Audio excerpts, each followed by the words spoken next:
দুর্বলতা মনে করে।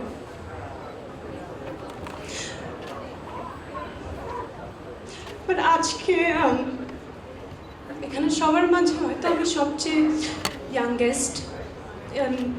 এই বয়সে আসলে আমার এত এত অর্জন এবং এত কিছু আমি মনে হয় যে আমি কখনো ভাবিনি স্বপ্নে যে হতে পারে, কিন্তু আমার মা ভেবেছিল।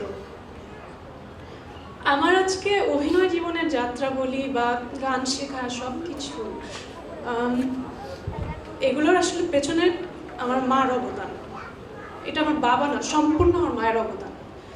কারণ আমার মা আমার বাবার সাথে যুদ্ধ করে আমাকে নাচের স্কুলে ভর্তি করেছে, গানে দিয়েছে।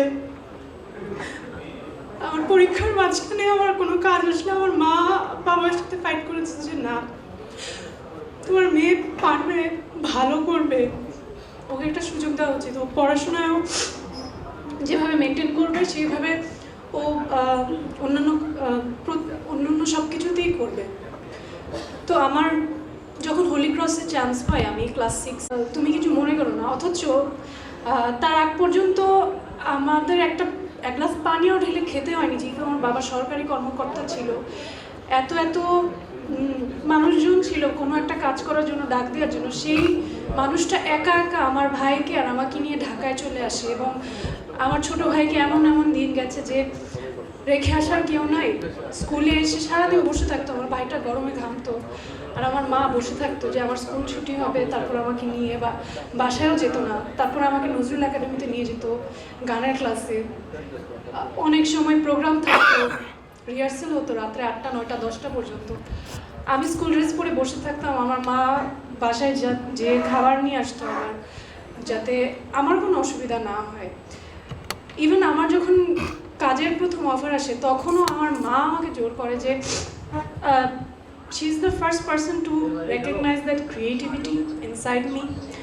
অ্যান্ড আমি অনেক এক্সপেরিমেন্ট করেছি এবং অনেকবার সুইচ করেছি। আমি স্কুল কলেজে সায়েন্সে ছিলাম, হোলি ক্রস থেকে পাশ করার পর আমি বলি যে না, আমি সায়েন্সে পড়তে চাই না, আমি বিবিএ পড়বো। তো আমি পরীক্ষা দিই, আমার জাহাঙ্গীরনগরে হয়, ঢাকা ভার্সিটিতে হয়, বিউপিতে হয়।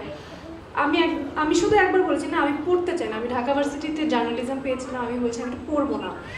আমার বাবার সাথে ফাইট করে আমার মা আমাকে বিউপিতে ভর্তি করে, কারণ আমার মা সবসময় আমার আগ্রহকে প্রায়োরিটি দিয়েছে। এবং আমি কি হতে চাই এটা খুব রেয়ার, আমার মনে হয় যে সন্তানদের ইচ্ছাটাকে মায়েরা প্রায়োরিটি দেওয়াটা। তো আমি সেটা পেয়েছি, আমার ক্ষেত্রে সব সময় পেয়েছি। এবং আমাদের এই প্রফেশনটা এটা খুব কঠিন একটা জায়গা। মানুষ অনেক বাইরে থেকে অনেক কথা বলে, বা অনেক ধরনের জাজমেন্ট, অনেক ধরনের তাদের একটা মানে অনেক কিছু ভাবে আমাদেরকে নিয়ে। কিন্তু সেই জায়গা থেকে, সেই স্ক্রুটিনিটি থেকে আমার মা সবসময় আমার পাশে গাছের মতো ছিল, এখনও আছে, এবং আশা করি যে সবসময় এভাবেই থাকবে। এবং আমি চাই আমার মার মৃত্যুর আগে আমার মৃত্যু হোক, কারণ এটা আসলে আমি দেখতে চাই না। পৃথিবীর সকল মারা ভালো থাকুক এবং সবাইকে মা দিবসের শুভেচ্ছা। ধন্যবাদ।